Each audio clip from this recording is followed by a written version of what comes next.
বন্ধুরা শুভ সন্ধ্যা। তো সন্ধ্যার সময় আমরা সব বোনেরা করছি পার্টি, তো আমি বাদ দিয়ে ওরা খাবে। তো কি করছি সেটা দেখো।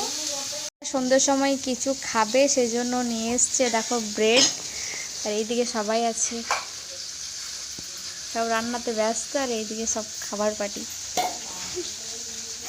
তো চল বার কর।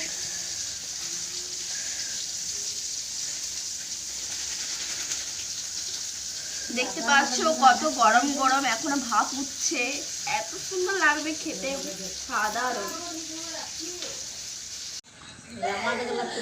এইখানে দাদুও আছে, আর এই যে দিদা, আর আমার চারটা দেখে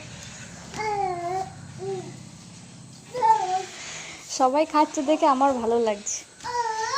সবাই খাচ্ছে দেখে আমার ভীষণ ভালো লাগছে। আমি খাচ্ছি না কারণ শ্রাবণ মাস, আমি বাইরের কোনো খাবার খাই না। সবার খাচ্ছে বলে আমি আনন্দ পাচ্ছি, কারণ আমি খাওয়াচ্ছি।